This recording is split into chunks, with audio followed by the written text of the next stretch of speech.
Fonzie, you look like it's 3 a.m. for you. I know. I just laughed because I usually just cut this part of the podcast and it never makes it. This time it's gonna make it into the podcast.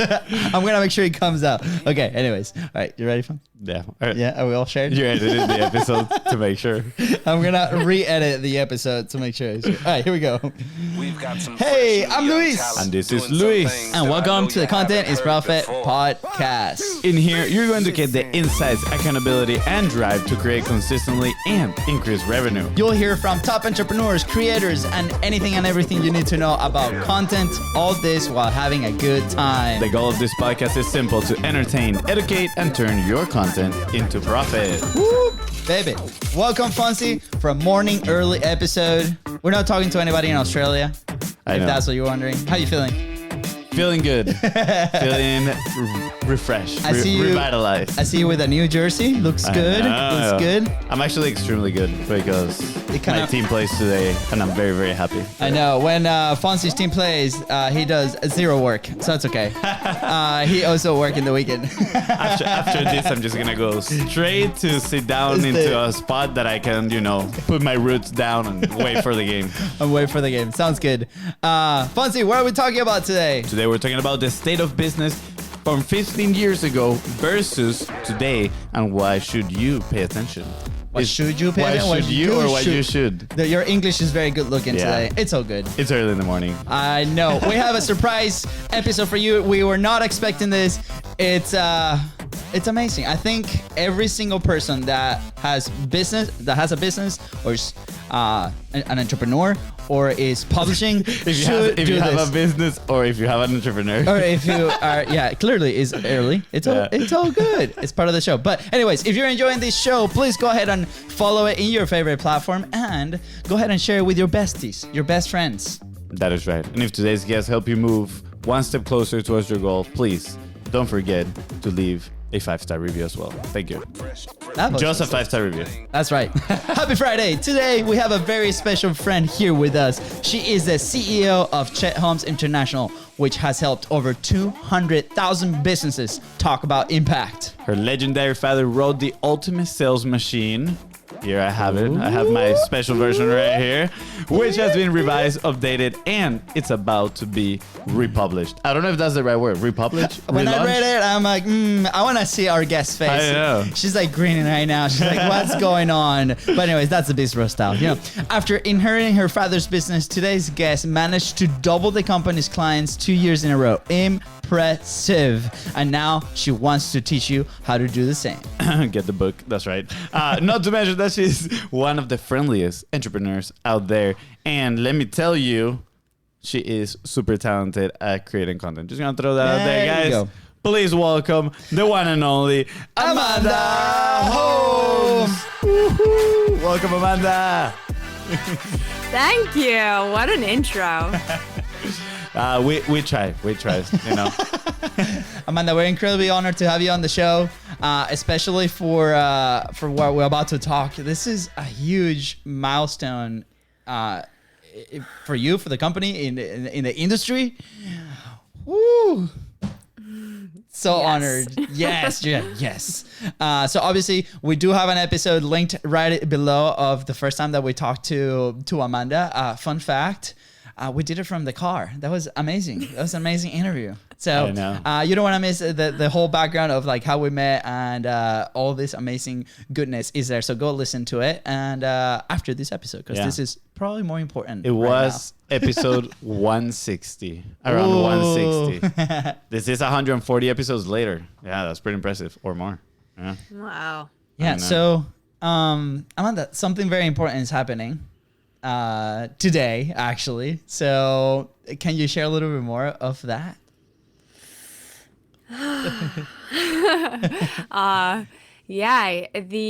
So I've spent the last 4 years working on the new edition of my father's beloved Ultimate Sales Machine, and I thought we weren't going to be able to do it in time. Everything came up that it wasn't going to happen, and then just about 10 days ago, we found a way to make it happen where we could open up so that people can sign up to get the pre-sale for that beloved new edition book. That's right. And by the way, for those listening in our platform at the moment, or looking at the video, we have it right here. It's called The Ultimate Sales Machine. They call it the Red Bible for a reason. The first time that we read it, I mean, FONZI, Amanda was like, please, FONZI, you need to bring the copy, like your copy of the book. And for those listening right now, I want to describe a little bit. There's a bunch of notes in it, highlights, but the best part is like there's like 400 tabs, and every tab is this amazing value piece of content that serves at the time it served us in the business. So how many businesses has the book helped so far, do you think, Amanda, that this has? Oh, well, you said it in the intro. We gotta repeat it I mean, again. hundreds. Yeah. Wow. Hundreds of thousands of businesses. It's been a true blessing, and what a great legacy that has been able to carry on past even my father, right? So today is the 10-year, it's been 10 years since my father passed today. So imagine, so many people think about their legacy as they get into the sunset of their lives, and how can you leave something behind for all of those that know you or love you. And this is such a beautiful gift, because for years I didn't put any marketing dollars behind this book, and yet it sold, I mean, post his passing, tens of thousands of copies just by word of mouth. The power of how many people love that book.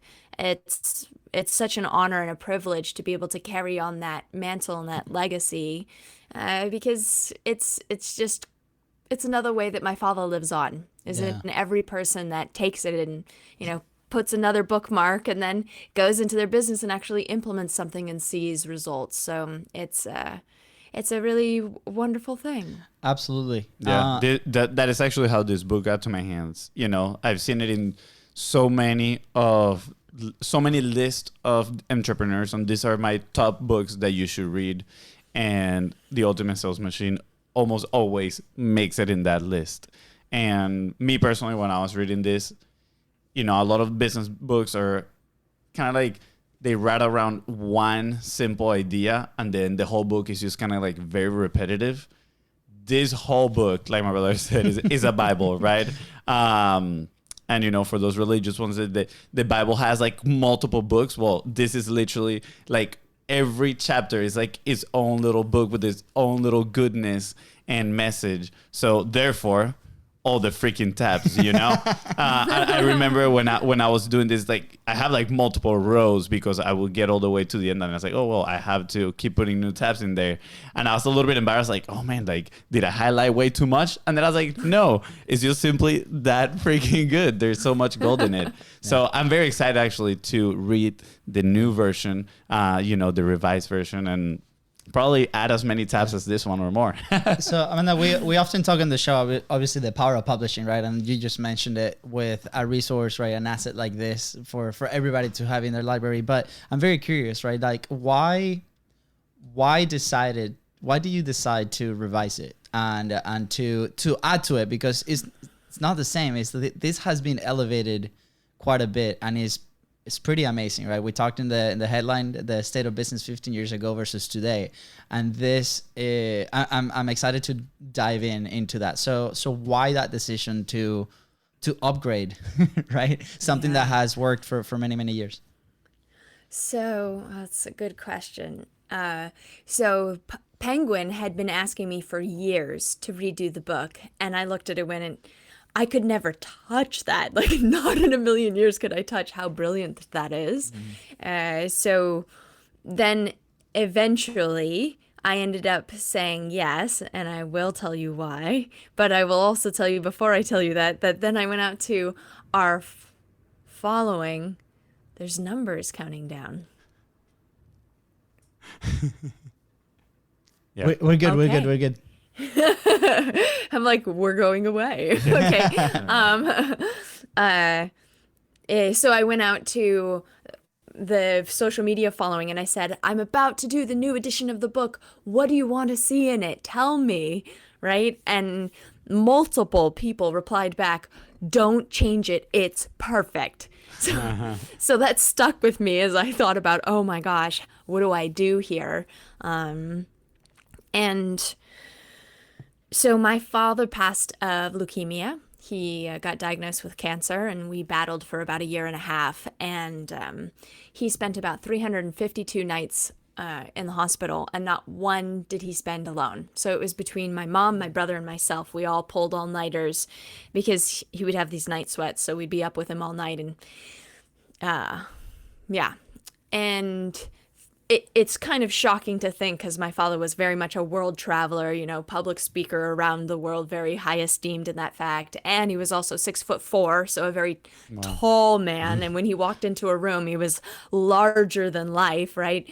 So while he was there in the hospital, he was running 12 companies from his hospital room, like the most productive cancer patient you've ever seen in your life.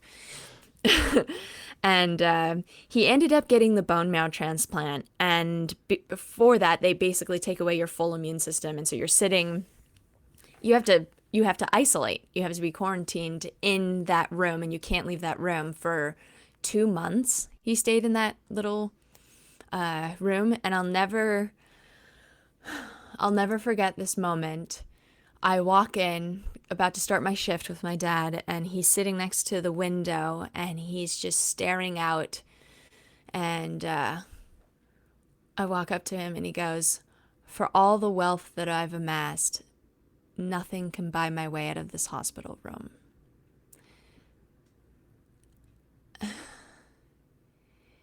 And I have tried to forget that moment. And it's just stuck with me for, you know, obviously over a decade. It's been about 11 years now. And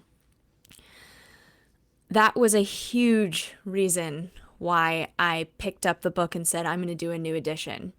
Because during that fight, my father did a lot of soul searching. He actually started a blog during that time, writing about his journey, because he was debating between the alternative route and the more medical route. And it generated 60,000 readers in like a matter of 60 days. It was absurd. And we didn't plan for that. It was just supposed to be friends and family. You know how they do like a Caring Bridge site, and everybody gets to know, so you don't have to tell everybody. So that Caring Bridge site went to 60,000 readers. And it got to a point where people were really heated. So we ended up turning it off. But he learned a lot during that time, and he really changed his whole modus of operandi. And I felt that people needed to know that man. People needed to experience what he had come away with. The next book that he was writing was actually a book on health, because we spent so much time going through alternatives, and we learned so much about all these different methods. Yeah. And so when I was writing this book, I kept thinking, if my father had survived the leukemia, what would he have written in here? What would he have said? Because it was a different man. Yeah. And majority of the world didn't get to experience that man. And one night, 4 a.m., the book is due to the publisher. I had gotten a hotel room just to like really focus in on writing this to finish this. And I was searching through my father's emails, because that was the only way I really got to know his business. Was I didn't know what he thought about people inside his organization, because we never had those conversations before he passed. So I went into his email, and I was just searching, give me something. And then I fell upon this letter that he had written to one of his best friends, where it said, "I've generated more wealth in the last 6 months than I have in the last 8 years combined. And this is why." And this whole letter just talked about this. So I put that into the 13th chapter. Oh, wow. His legacy, you know, the encore he never got to give. And it then took me another 2 years to come out with a book, because taking that letter and then blending it with what he's saying, and then carrying it on for what is this. The final chapter is really a new chapter for where we're about to go, and what life is, how that impression left for me and dictated how we've moved forward. So it's evolved over the last decade, but I'm really, really proud of that chapter. I rewrote 100 times. Wow. Literally, I have 100 versions of that chapter on my computer, and several times I sent it into Penguin and they said, no, this shouldn't make the book. This doesn't make sense in the book. You know, because I'm talking about fulfillment and life. And they're like, this is a sales book, Amanda. So it took so many iterations until it is what it is today. And I was just reading the final to send it in for print. And every other time I would read the book and make edits, I would continually edit it and edit it and edit it. Anybody that's ever tried to write a book, I mean, you can edit until the cows come home. It's like something that I did for years. But the final time, I was getting to chapter 12 and I was finishing it up and tears were already coming down my face. And I cried all the way through chapter 13. But it finally felt like, oh, yes, my masterpiece is done. Yeah. I wanna acknowledge and celebrate that moment and that story. I know that that's not very easy to share. So thank you, because what that would mean for a lot of people, it's the world, right? Like we're evolving. Like we talked about the state of business in many ways. Internally, right? CEOs and people, we have to take care of ourselves in many ways as well. And what you guys, or what you added to the book, really resonates and really helps people in that. I've been blessed to be a part of some of the things that we've done in the last few months to expose our community and the people into this framework, this strategy, the way of living, right? And it has been wonderful. The feedback has been incredible, and it just warms my heart. The fact that you made that very tough decision to share initially that story and then rewrite it 100 times, right? That's like, who does that? Just you, Amanda. And this is awesome. It's so worth it, right? So I really encourage everybody to obviously read the full book first. Don't go to chapter 13 first. Read the whole thing, and then that's just gonna be amazing. But so I want to really celebrate the fact that you decided to share that story. I know it's not easy for a lot of people, and especially when we talk about publishing, right? Those are like the things that we have to make peace with and be very brave to help others. At the end of the day, like you're serving so many by doing that. So thank you. Fonzi, any thoughts? Well, I'm curious, did Penguin accepted that because of the 100 times you wrote it and you were like persistent, like this must be in the book? Or what That's was funny it? that you say that. So I finally, they were like, it should be what is it, like, what's not the opposite of a foreword? It's like afterthought or something, like after the book, this is something, acknowledgments or something, and that's what it should be. And then my book strategy guide, genius fairy, Julie Eason, told me, nobody reads the afterthought. Don't put it as the afterthought. It has to be chapter 13. I'm like, okay. And so then I rewrote one that was specific to what the publisher was asking for, or what Penguin was asking for, and they approved it. I finally got the approval that should be in the book. And I sat on it for about 3 months, and I just felt wrong about it. I just felt like I had lowered my bar of excellence to appease what my publisher wanted. And I mean, they know better, right? They're great at books. They're one of the biggest publishers in the world, right? Yeah. So I respect what they were saying and why they were saying it. There's a context here, and there's a whole book talking about something completely different. But then on February 13th, which is my father and my birthday, we share the same birthday, I had done a whole strategy session the whole day before, and I stayed up all night, and it just downloaded what chapter 13 should truly be, living to my greatest potential and not just the bar of what's approved. And I rewrote the whole thing. I showed it to Julie the next morning. She's like, that is it. Yes. I sent it off to the publisher and they went, yup, we approve this.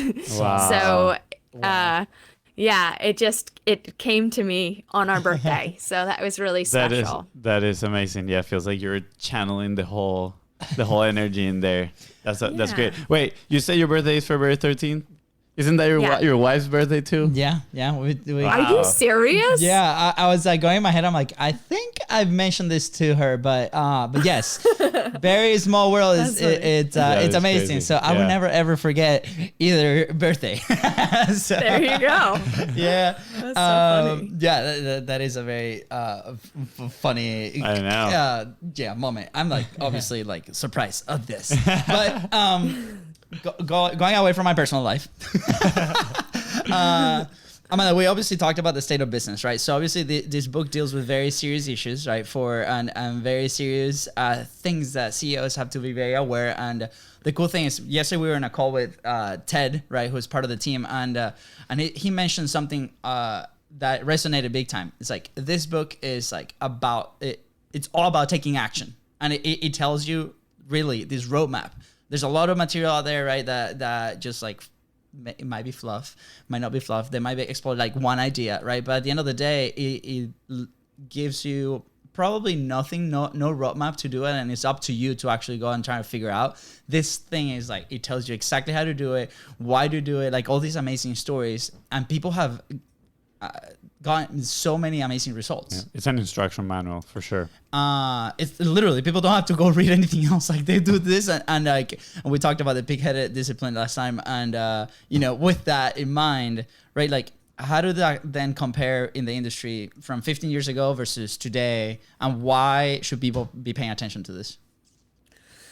Yes. So I'll give you an example. Chapter 7 is the 7 Musts of Marketing chapter, and it started with like, here's what you need to do about radio, television, and billboards. And I went, oh gosh, Dad, this was like before the internet. This is when the word websites was 2 words.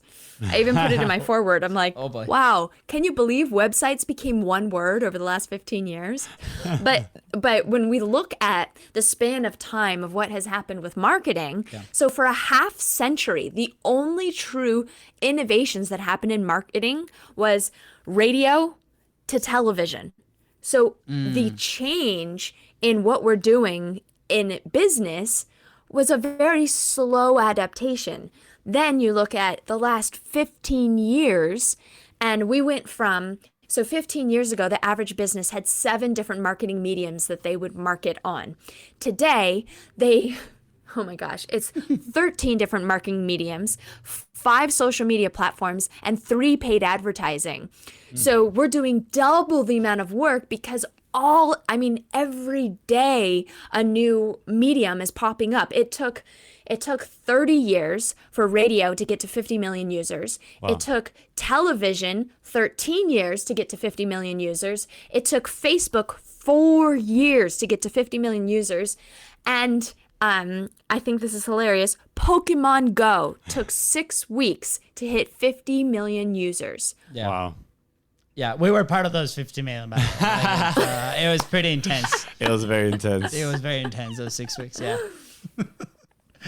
So the rapidness of how a new medium can come to play is very quick, right? So because of the internet. So what we did, chapter 7 was like, chapter 7 in itself is a whole new book, basically. We had to completely redo that chapter and how it flows because it can't just be about billboards.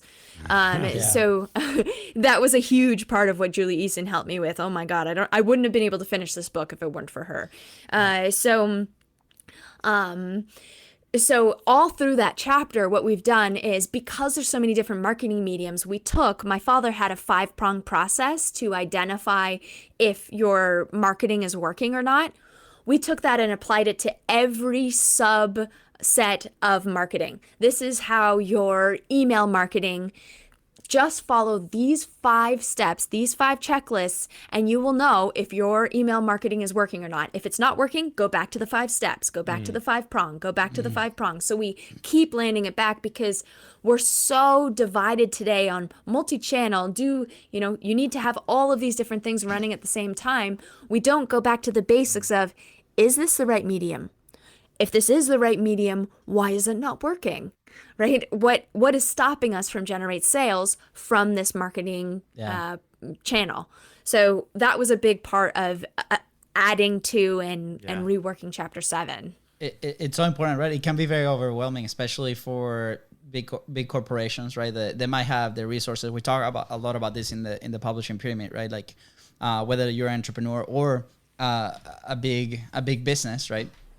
Same framework applies. Do we have the resources? But then if we have the resources, then it becomes more overwhelming, right? Because we're dealing with teams. Where do we go? Like this big decision. So I love the fact that it is a very simple framework that we can follow to always go back and land, is this actually working? I remember listening to a story I listened to books, so that's why I say listening.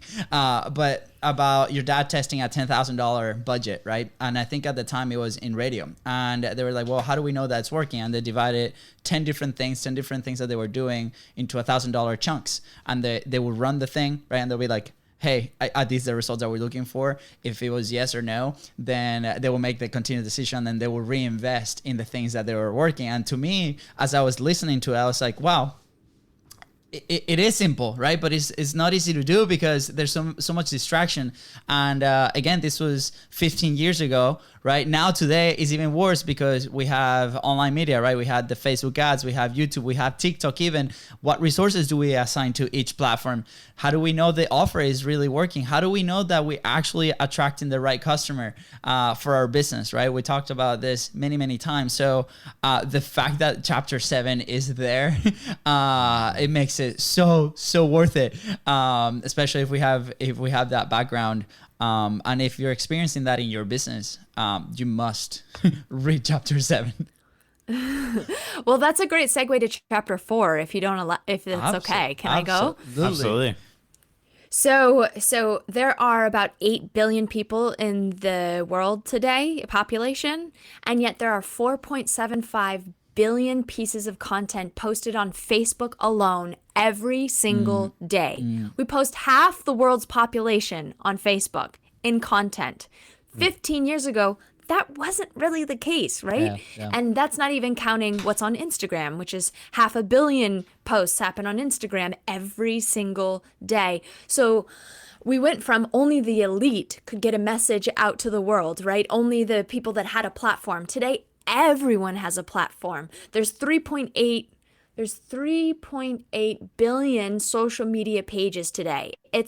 So we've gone from competing with just the elite that could pay for radio and television to everyone and their mother, their grandmother can post, their child, a baby can post, a dog has its own social media page. I mean, everybody has content, but the difference is that 50% of content online is deemed useless, and 40% of the content that's posted for a business actually hinders your sale. It reduces the likelihood of somebody purchasing. So we have gone from, okay, I'm going to post content because it's an organic way and I have the ability to have so much of a reach without spending money.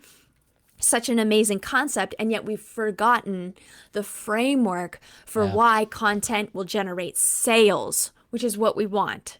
Absolutely.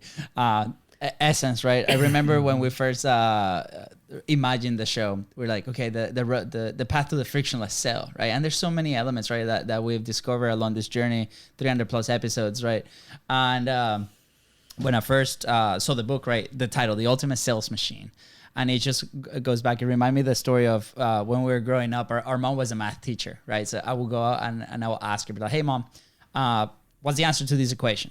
And she'll be like, let me tell you something. And then she'll sit me down in front of a whiteboard and she'll like go back and revisit like the principles and foundations of what we needed to talk about. Yeah, she was like, when math first started, and you're like, oh, here we go. But now that we run a business, and now that I've seen firsthand with the companies that we help at CHI, right, it's so important that foundation, those principles, and this revival. That's what it is that roadmap to always go back and look at these things, because the world, yes, is changing. It can be overwhelming, but at the same time, it cannot be overwhelming, because if we stay true to those foundations and those strategies, and we stay with big-headed discipline, we execute on those, right? We talk about the core story bootcamp. We talk about the Dream 100, elevated Dream 100, right? The 47-point checklist. All these things are these amazing tools that will bring it back to those principles and foundations that we can continue to execute no matter what challenges are coming our way in the business. And that's why I believe is so powerful. Do you have like do you remember maybe some cool stories off the top of your head of people that have applied this and have obtained amazing results? Yeah. Let's see. So many. I mean, I put so many different protege stories of people that have implemented the book because they've done such magnificent things. I had to add them in. I added in quite a few times ClickFunnels and the CEO, Russell Brunson, because, I mean, they went from 0 to 100 million in 4 years, and the Dream 100 was one of the most successful strategies that they used to make that quantum leap. So I do put them in there quite a bit around the Dream 100 chapters, so chapter 6 and chapter 8, and really help people better define how to deploy the Dream 100, because so many businesses, they just get stuck on the first step of how to get that list of 100. So I go into that and how to find the list and how to narrow down the list so that you make sure a checklist to know if it's the right list. But yeah, that's a great one. Another one I put in there about a client that during COVID, their business shut down as super dentist. Their business shut down as a dentist office, and the CEO, Kami Haas, decided to try and get some press, and he started talking about the link. So there was a link because we did a core story for him. He knew that there was a link between the health of your mouth and your lung capacity. And so half of the population, it's something like you're 8 times more likely to die of COVID if you have gum disease, and 1 in every 2 people has gum disease in the United States today. And so one simple thing you can do to avoid COVID is just brush your teeth for 3 minutes twice a day and floss. And this message was not out there at all. And when he started using that market data to get in front of press, he ended up he got like $500,000 in press all over the country. He was speaking on every news station because he was using that market data with this story to educate the public on something that's relevant and important to them. And then he also talked about how he had a book coming out, If Your Mouth Could Talk. And if you guys want to read something fascinating that you would never think you would care so much about your mouth, however, it affects your entire body, and it'll have a ton of market data because that's what he did with his core stories. He put it into a book. So If Your Mouth Could Talk, but I do talk about that in the book too. A bunch of stories. I have so many stories that I sprinkle through there. Yeah, I love it, right? Because if you say, hey, he started brushing his teeth recently. That's 100%. Can you tell? they're so white. But we often mention, hey, just imagine, right? Just imagine. And I think those stories are so important. They're there because it can put you in a place where you're like, I can do this, right? I can go out and execute with.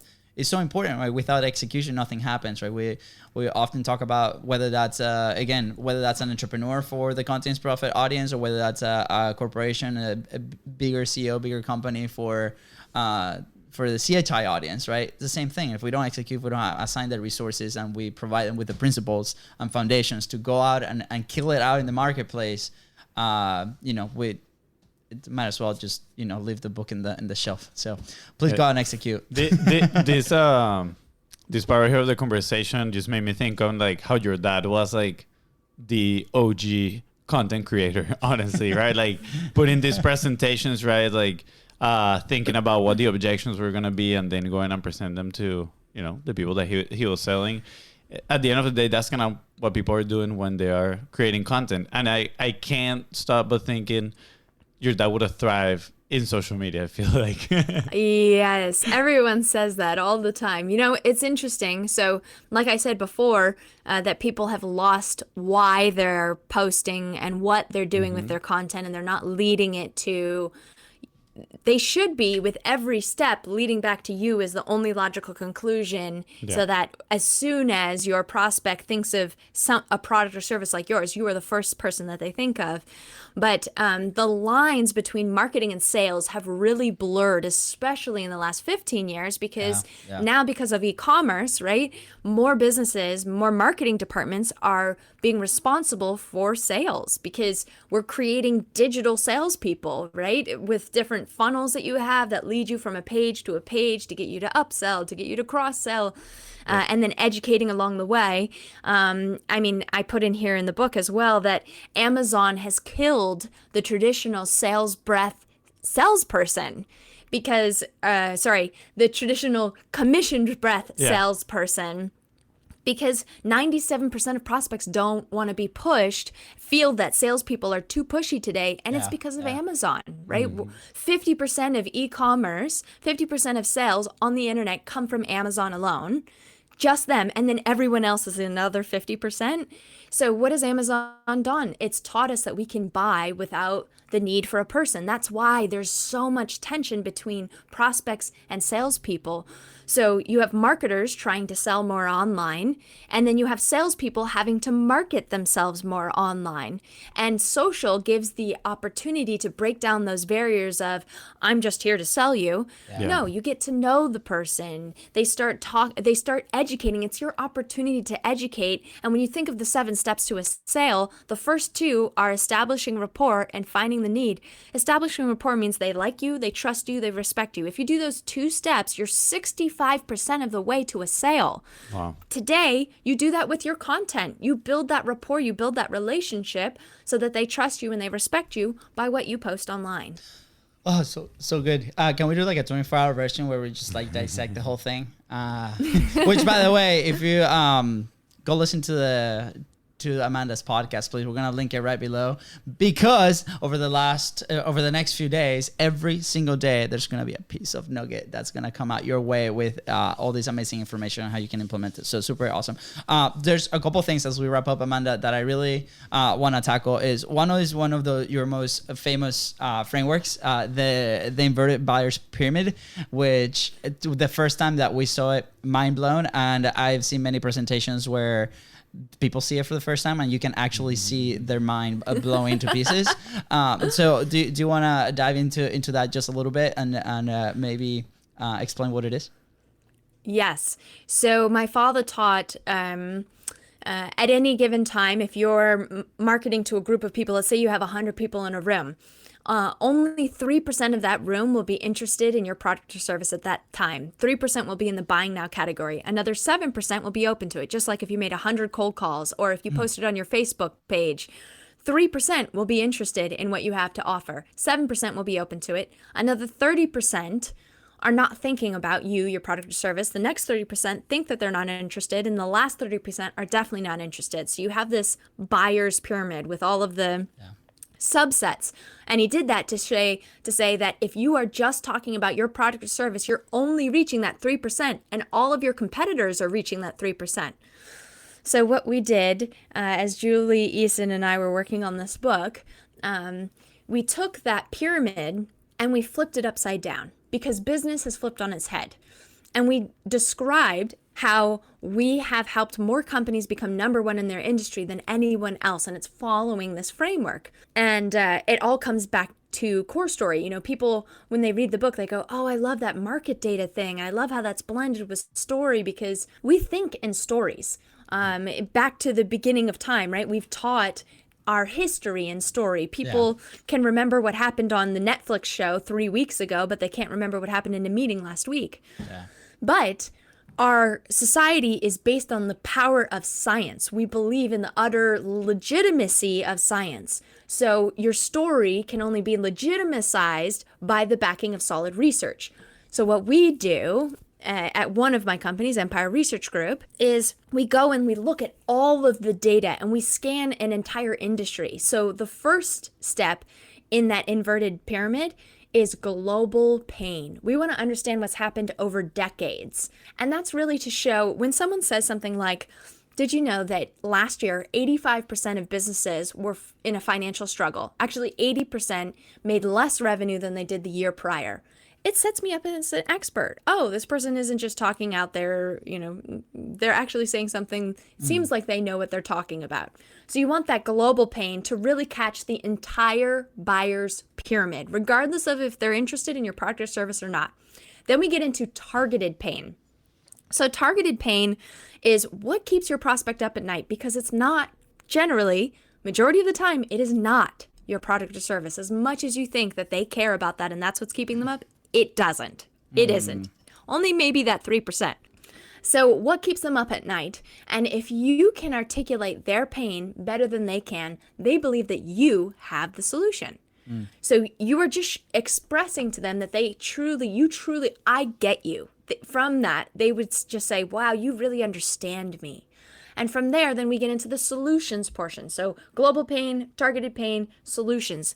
Solutions is just setting you up as an expert in your field if you give something valuable. And it's a part and a piece that maybe isn't exactly, this is my product, this is my service, and this is what I do. So what can you do to add value to that person? Then the difference between content marketing and what my father taught, which is education-based marketing, which is about being a strategist versus just a tactical, I'm just going to post something online and, we'll see what it does. So that step is different in this second to last step, which is resetting of the buying criteria. All through this education, you should be teaching them so that they're thinking of only you as the possible logical conclusion. So what do you have to do? Because if you do all of those steps and then you don't reset the buying criteria, you're educating your prospect to lead them straight to your competitor. So you have to make sure, this is a critical point, that you educate them on everything that they'd need to know to purchase a product or service like yours. That's the resetting of the buying criteria, so that by the time you talk about you, your product, your service, they should already be sold on you before you've even mentioned you. That is the power of a true core story. That is the inverted pyramid, and that will be in the bonus chapter in chapter 4. Ooh, standing ovation. Yes. And that was a true golden boulder moment right here.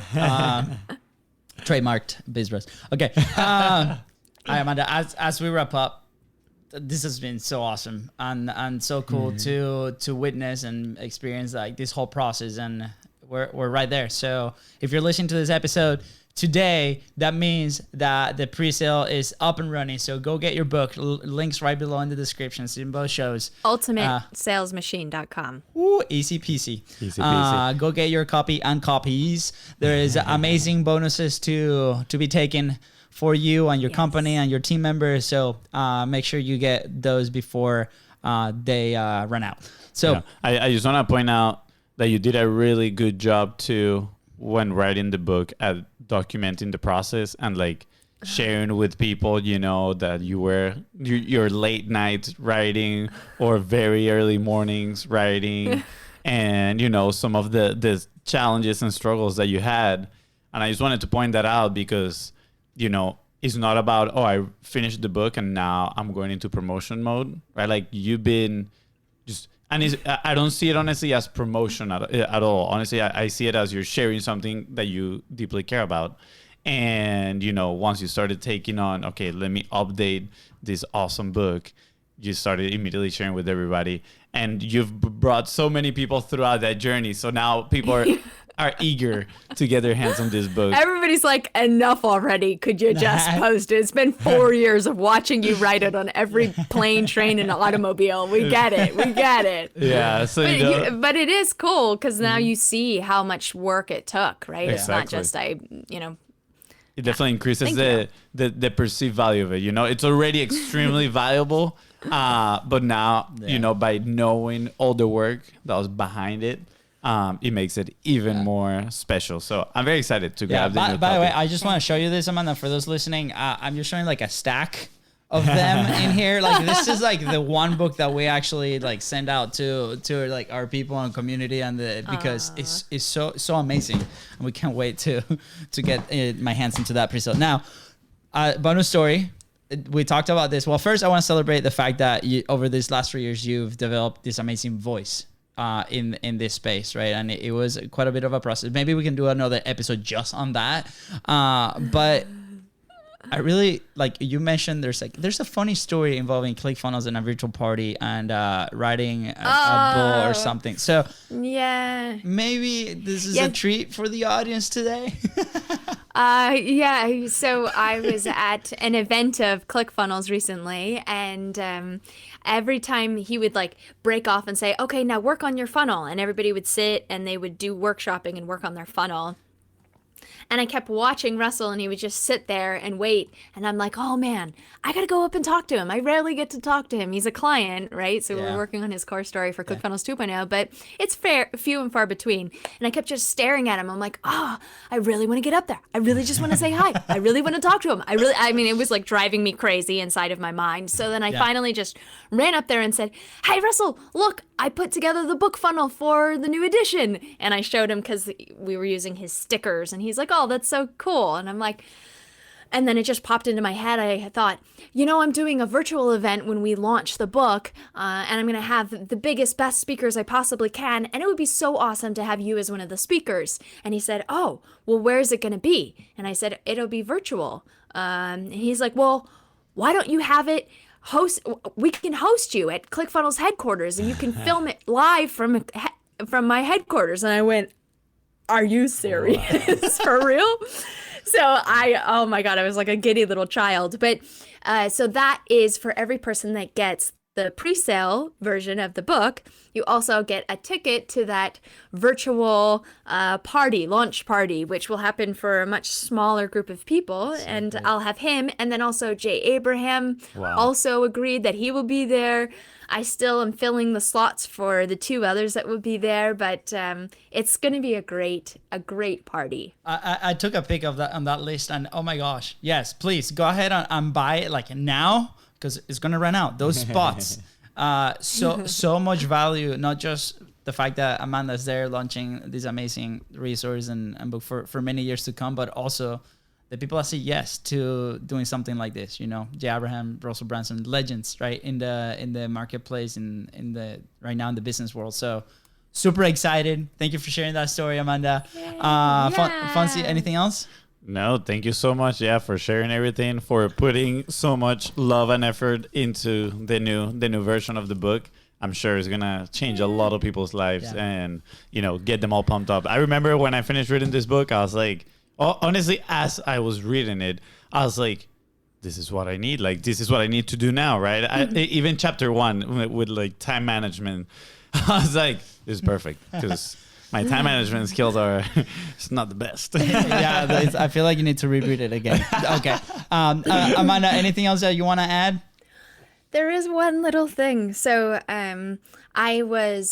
so normally a foreword would be to the reader. You say, dear reader, right? And I had written many versions of dear reader.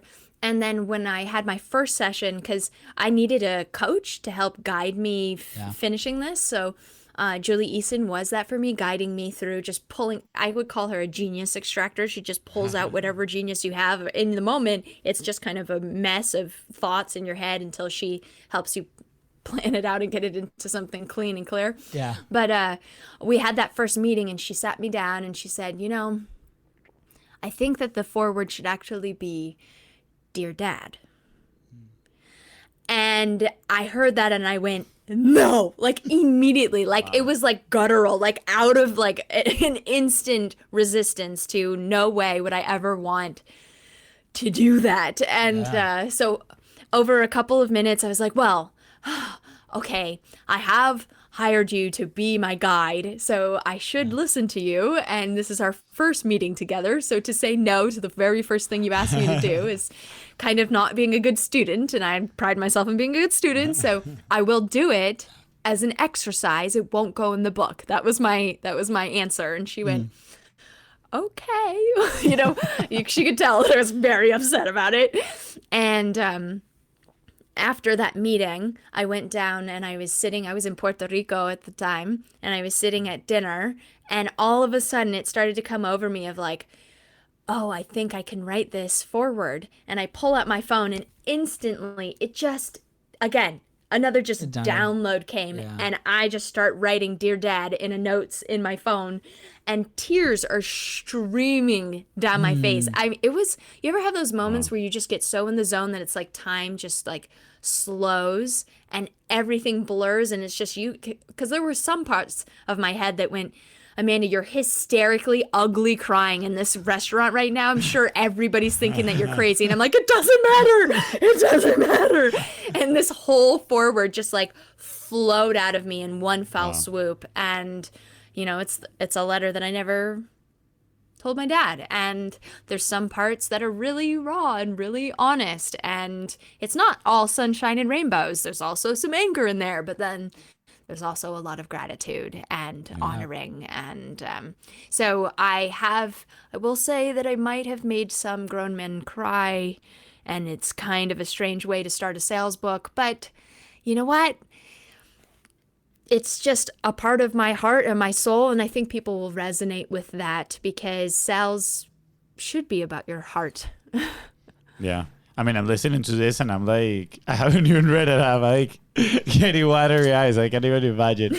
I'm definitely gonna cry when I read that. And if you're a dad, it's even worse. Like in the best way possible. But yes, it is incredible. I've seen firsthand the effect of that forward. I mean, and obviously, it again, very grateful that you decided to make that decision and you know, make this book your own as well. So super awesome. With that said, guys, thank you so much for tuning to the Content is Profit podcast. Go ahead and follow the show in your favorite platform and on social media at BIZBROS Co. That is right. And if Amanda here has helped you move one step closer towards your goal, please don't forget to share this episode and go get your copy of The Ultimate Sales Machine. Let's go. Bye.